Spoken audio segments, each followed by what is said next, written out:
Hello guys, welcome back to my YouTube channel handicapped info. आज के इस video में मैं लेकर आ चुकी हूँ आपके लिए बहुत ही इंटरेस्टिंग गवर्नमेंट जॉब अपडेट। अगर आप इस चैनल हैंडीकैप्ड इन्फो पर नए हैं तो इसे सब्सक्राइब करना बिल्कुल ना भूलें, क्योंकि मैं इस चैनल हैंडीकैप्ड इन्फो पर हैंडीकैप से रिलेटेड सभी टाइप की इंफॉर्मेशन लाती रहती हूँ। आज मैं लेकर आ चुकी हूँ आपके लिए एक बहुत ही बढ़िया अपडेट, जो कि यूनियन बैंक ऑफ इंडिया, जो कि भारत का एक बहुत बड़ा पब्लिक सेक्टर बैंक है, मतलब एक गवर्नमेंट बैंक है, जिसके अंदर अप्रेंटिस की पोस्ट के ऊपर काफ़ी बड़ी वैकेंसीज आ चुकी हैं। यह ऑल इंडिया की वैकेंसी है। मेल और फीमेल दोनों ही कैटेगरी के कैंडिडेट इस वैकेंसी के लिए एलिजिबल हैं। इस रिक्रूटमेंट की खास बात यह है कि क्या आपको पता है कि इस अपॉर्चुनिटी की सबसे बड़ी खास बात क्या है? यहाँ पर आपको एग्ज़ाम देने नहीं जाना है। यहाँ पर आपके घर से ही एग्ज़ाम देना है आपको, अपने स्मार्टफोन से, लैपटॉप से या फिर डेस्कटॉप से। ठीक है, तो ये इंडिया का अब तक का पहला वन एंड ओनली ऐसा गवर्नमेंट जॉब एग्ज़ाम है जहाँ पर घर से ही आपको पेपर देना है, इसलिए अपॉर्चुनिटी बहुत ही ज़्यादा खास है। यह एक single day exam based recruitment है, मतलब एग्ज़ाम के नाम पर केवल एक सिंगल एग्ज़ाम कंडक्ट कराया जाएगा। कोई भी प्री मेंस एग्ज़ाम का चक्कर नहीं है, और ना ही यहाँ पर कोई सेकंड स्टेज है, मतलब कोई डिस्क्रिप्टिव पेपर, ना ही कोई इंटरव्यू कंडक्ट कराया जाएगा। साथ ही दोस्तों, इसके एग्ज़ाम में कोई नेगेटिव मार्किंग भी नहीं रखी गई है। यह भी कहा जाता है कि अगर आपको लगता है कि आपका मैथ्स आपको नहीं आता है, मैथ्स में कोई कमी है आपकी, तो आपकी ये वैकेंसी स्पेशल आपके लिए ही निकली है, क्योंकि यहाँ पर मैथ्स नाम मात्र ही आता है। और हाँ दोस्तों, एक बात और, इस वैकेंसी के अंदर आपको कंपटीशन काफ़ी कम देखने को मिलेगा in comparison of other recruitment.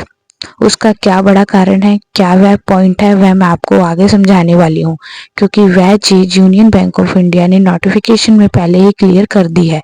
तो आगे इस वीडियो में इस वैकेंसी के लिए कंप्लीट डिटेल आपको प्रोवाइड करने वाली हूँ। Selection procedure step by step आपको समझाऊंगी। एलिजिबिलिटी क्राइटेरिया के बारे में बात करेंगे। एज लिमिट, एजुकेशन क्वालिफिकेशन की मिनिमम रिक्वायरमेंट क्या है, एग्जाम पैटर्न, एग्जाम सिलेबस को डिस्कस करने वाली हूँ। साथ ही दोस्तों, सिलेक्शन होने के बाद आपकी initial in and salary, stipend आपकी क्या मिलने वाला है आपको, exam centre, job location, job profile के बारे में बात करेंगे।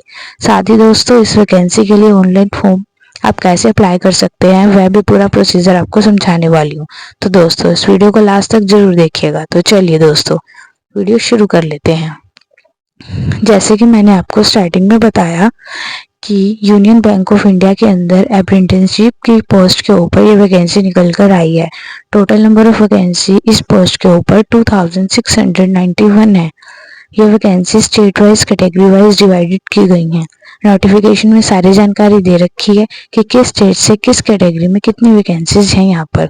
फॉर्म अप्लाई करने से पहले नोटिफिकेशन को जरूर देख लीजिएगा। तो आपके पास फुल फ्रीडम है कि जिस भी स्टेट से आप जिस भी कैटेगरी से फॉर्म अप्लाई करना चाहते हो, आप फॉर्म अप्लाई कर सकते हो। अब बात करते हैं इंपॉर्टेंट डेट्स के बारे में।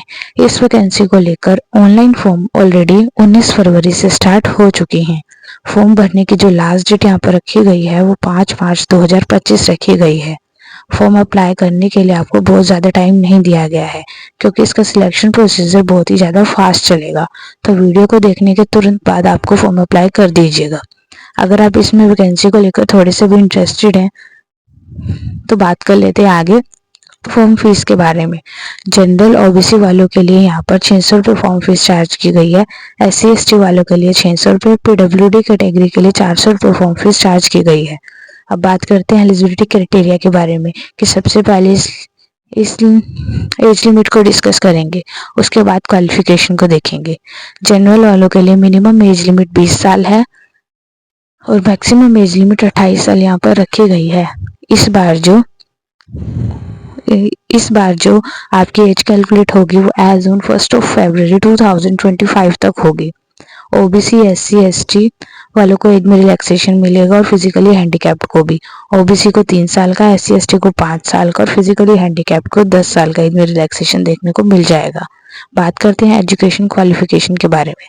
तो दोस्तों, अगर आपने कोई भी बैचलर डिग्री पास कर रखी है, मतलब आप एक ग्रेजुएट स्टूडेंट हो, फिर चाहे आपने किसी भी स्ट्रीम से, किसी भी सब्जेक्ट से कितने भी नंबर के साथ ग्रेजुएशन कर रखी हो, तो आप एलिजिबल हो, आप फॉर्म अप्लाई कर सकते हो। और जो शुरुआत में मैंने आपको बताया था, इस वैकेंसी के अंदर कंपटीशन काफ़ी कम रहेगा in comparison of other recruitment. उसका भी सबसे बड़ा कारण यही है, क्योंकि यहाँ पर आपको जो ग्रेजुएट होने चाहिए वो 1 अप्रैल 2021 के बाद की पास होनी चाहिए, ठीक है। यानी कि अगर आपने ग्रेजुएट 1 अप्रैल 2021 या फिर उसके बाद पास की है तो दोस्तों फाइनल ईयर का रिजल्ट या फिर 1 अप्रैल 2021 के बाद आया था तो आप एलिजिबल हैं, आप इस फॉर्म को अप्लाई कर सकते हैं। यही एक पॉइंट है जो कंपटीशन के ऊपर काफ़ी ज़्यादा प्रभाव डालेगा। बात करते हैं सिलेक्शन प्रोसीजर के बारे में। अगर आप इस वैकेंसी के लिए ऑनलाइन फॉर्म अप्लाई कर देते हो तो फाइनल सिलेक्शन लेने तक आपको किन किन स्टेजेस से होकर गुजरना पड़ेगा। देखिए दोस्तों, इसका कंप्लीट सिलेक्शन प्रोसीजर मेजरली एक ही स्टेज के ऊपर टिका हुआ है, वह आपका एग्जाम। यहाँ पर आपका एग्जाम ऑनलाइन कंडक्ट कराया जाएगा। एग्जाम आपका 4 सेक्शन में डिवाइडेड है, मतलब 4 अलग अलग सब्जेक्ट से एग्जाम में क्वेश्चन पूछे जाएंगे, जिसमें से आपका पहला सब्जेक्ट जनरल और फाइनेंशियल अवेयरनेस रहने वाला है। इसमें आपके 25 क्वेश्चन आएंगे 25 मार्क्स के अंदर।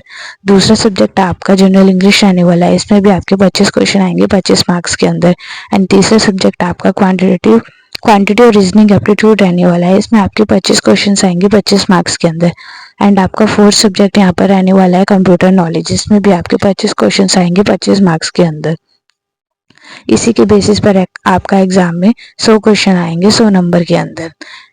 60 मिनट पेपर की टाइम ड्यूरेशन है एग्जाम में। आपको बायलैंग्वेज लैंग्वेज होगी, यानी आप किसी भी लैंग्वेज को प्रेफरेंस दे सकते हैं, कोई भी नेगेटिव मार्किंग नहीं रखी गई है। और जैसे कि शुरुआत में मैंने आपको बताया था कि एग्जाम सेंटर्स पर आपको एग्जाम देने नहीं जाना है, ये ऑनलाइन एग्जाम है। घर बैठे आप कोई एग्जाम दे सकते हैं, घर बैठ के अपने स्मार्टफोन, अपने लैपटॉप या फिर अपने डेस्कटॉप की हेल्प से।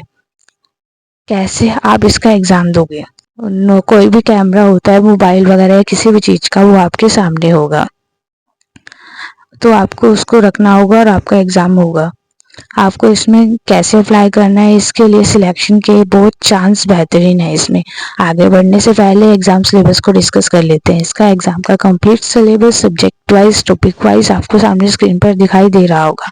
आप वीडियो को पॉज करके इसका स्क्रीनशॉट ले सकते हैं ताकि आप देखकर समझ सकें कि किस सब्जेक्ट से किस टॉपिक के ऊपर आपको मोस्टली फोकस करना है। अब देखिए दोस्तों, आपका एग्जाम होने के बाद एक फाइनल मेरिट बनेगी। फाइनल मेरिट आपके एग्जाम के मार्क्स के बेसिस पर बनेगी, यानी कि 100 नंबर में से आपकी एक फाइनल मेरिट बनेगी। आपकी डेट डिवाइस रहने वाली है, जिस भी स्टेट से आपने फॉर्म भरा था उसी स्टेट में आपकी मेरिट की कट ऑफ बनेगी, उसी स्टेट से आप कट ऑफ क्वालिफाई करनी पड़ेगी, तो फाइनली आपका सिलेक्शन हो जाएगा। उसके बाद आपका कोई डिस्क्रिप्टिव पेपर या फिर इंटरव्यू नहीं होगा। हम यहाँ पर आपको LPT लैंग्वेज प्रोफिशिएंसी टेस्ट होता है, यानी कि जिस भी स्टेट से आपने फॉर्म डाला है उसी स्टेट की लोकल लैंग्वेज की समझ आपको होनी चाहिए। ये ऐसा क्वालिफाइंग नेचर होता है एज अगर आपने 10वीं या 12वीं में उस पर्टिकुलर लैंग्वेज को पढ़ा है, उस लैंग्वेज का सब्जेक्ट था, तो आपको इस टाइप से इस वाली स्टेज से होकर गुजरना नहीं पड़ेगा, आपको इस टेस्ट से गुजरने की जरूरत नहीं पड़ेगी। फॉर एग्जाम्पल, अगर आप उत्तर प्रदेश से बिलोंग करते हो और आप फॉर्म अप्लाई करना चाहते हो वेस्ट बंगाल से, तो आपको वहाँ की लोकल लैंग्वेज बंगाली की समझ आपको होनी चाहिए। आपको पढ़ना, लिखना, सुनना और बोलना आना चाहिए। बेहतर यही रहेगा जिस भी स्टेट की लोकल लैंग्वेज आप समझ सकते हो उसी स्टेट से आप फॉर्म भरें। फाइनली बात करते हैं जॉब लोकेशन क्या रहेगी। जॉब लोकेशन आपकी वहीं पर रहेगी जहाँ से भी आप फॉर्म अप्लाई करोगे, जिस भी स्टेट से, तो उसी स्टेट में आपकी जॉब लोकेशन यानी पोस्टिंग रहेगी।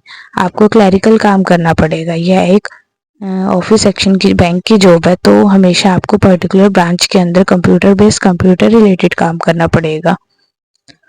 जो स्टाफ में ब्रांच के अंदर उनको आप असिस्ट कर रहे होंगे। साथ ही स्टाइपेंड सैलरी नोटिफिकेशन में क्लियरली मेंशन कर दी गई है कि भैया आपको 15,000 रुपये stipend initial in hand salary रहने वाली है। आप स्टाइपेंड है तो उसके अंदर आपका बेनिफिशियल अलाउंसेस नहीं मिलते हैं इस स्टाइपेंड के अंदर। ड्यूरेशन के बारे में, अप्रेंटिस की पोस्ट है तो ड्यूरेशन तो होगी। जी हाँ दोस्तों, यहाँ 1 साल का अप्रेंटिसशिप यानी कि 1 साल का टाइम पीरियड रहने वाला है। 1 साल की अप्रेंटिसशिप ट्रेनिंग रहने वाली है यूनियन बैंक ऑफ इंडिया के साथ। उसके बाद आपको एक प्रॉपर इंटर्नशिप सर्टिफिकेट दिया जाता है, जिसका बहुत ज़्यादा वैल्यू होती है प्राइवेट या फिर गवर्नमेंट सेक्टर में। अगर यूनियन बैंक ऑफ इंडिया के अंदर कोई भी अपॉर्चुनिटी निकल के आती है तो सबसे पहले आपको कंसीडर किया जाएगा, या फिर किसी भी पब्लिक सेक्टर बैंक के अंदर कोई अपॉर्चुनिटी निकल के आती है तो सबसे पहले आपको ही कंसीडर किया जाएगा। आपको इससे सिलेक्शन मिलता है, इससे जल्दी सिलेक्शन मिलता है प्राइवेट सेक्टर में भी, और इस सर्टिफिकेट की वैल्यू मानी जाती है। क्लियर है?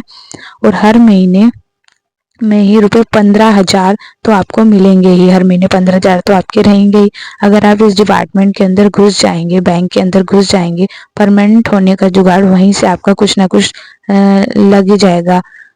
वहाँ पर कुछ ना कुछ अपॉर्चुनिटी तो निकलती ही रहती है यूनियन बैंक ऑफ इंडिया के अंदर। क्लियर है दोस्तों? फिलहाल ये 1 साल की अप्रेंटिसशिप रहने वाली है, जो कि आप यूनियन बैंक ऑफ इंडिया के साथ रहकर करेंगे।